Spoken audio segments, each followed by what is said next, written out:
Mu birori vyo kugurura insamizi nshasha Burundi bwiza kuri uyu wa mbere igenekerezo rya 21 Munyonyo umwaka wa 2022, umushikiranganji mu vyo ajejwe harimwo gutumatumanako amakuru Leopold Ndacayisaba yasavye abarongoye iyo nsamizi Burundi bwiza n'abagiye kuyikoreramwo gushira imbere amakuru n'ibiganiro vyigisha bene gihugu na cane urwaruka. Twese rero turamaze kumenya akamaro k'iradiyo ku gihugu no ku bene gihugu.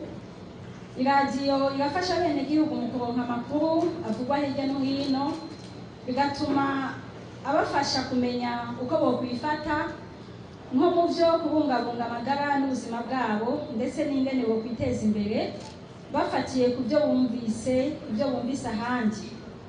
Iradiyo irafasha kandi abene gihugu binezereza, ikaba ifasha kandi abene gihugu kumenya imigambi iriko irarangurwa mu gihugu.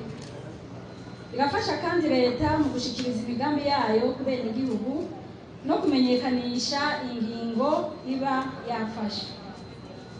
Ino radiyo tubamutse twugurura mu ntumbero yayo harimo ugushigikira leta no kumenyekanisha ivyo irangura mu gufasha abene gihugu kubaronsa amakuru n'ibiganiro bizobafasha gushikira iterambere rirama kandi mu bisata byose by'ubuzima bw'igihugu, tutibagiye no kurata ubwiza bw'igihugu cyacu cy'u Burundi. Tubasabye rero abarongoye iyi radiyo n'abagiye kuyikoreramwo gushira imbere amakuru n'ibiganiro vyigisha abene gihugu na cane urwaruka bugoye kuja kumarigara kuko ariyo nkomoko y'ubugizi bwa nabi. Hagwizwe ibiganiro bibahamagarira kwishingira imigambi kandi biha ijambo abamaze kwitunganiriza imigambi yabo na cane mu makoperative kugira nabo bereke abandi ingene babigenjeje maze babera akarorero benshi. Nayo Sauda Mboneko aserukira imbere y'amategeko iyo nsamirizi yamenyesheje ko intumbero y'iyo radiyo ari gushigikira mu bikorwa vya leta. Ino nsamirizi nimbonesha kure vyiza vy'u Burundi iramutse yugururwa no munsi ku mugaragaro n'ubushikiranganji bujejwe. No munsi twuguruye igisata c'iradiyo, tukaba rero dushitse kuri ino ntambwe aho dushobora kugurura iradiyo isamirana muri kino gisagara ca Bujumbura, ikongera igasamirana muri aka karere k'Imbo kuko Ububanza baradufata, mu Cibitoke igice kimwe baradufata, no uri kuramanuka Rumonge mu ntango, aha uri kwinjira mu Rumonge naho nyene baradufata, eka ndetse n'aha Ikongo menga Ibuvira naho nyene baradufata.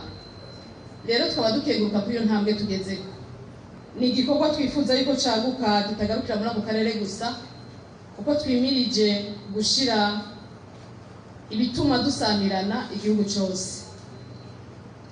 Tukaba rero tuzokorera mu bikorwa mu bisata bishigikira ubuzima bwose bw'igihugu n'abene gihugu.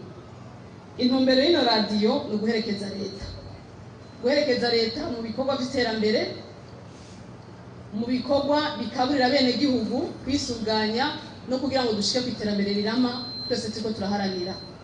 Mwomera ko ivyo birori vyari vyatewe iteka n'umuyobozi w'ikigo sense, abaserukiye intwaro mu gisagara ca Bujumbura hamwe n'abandi bategetsi batandukanye.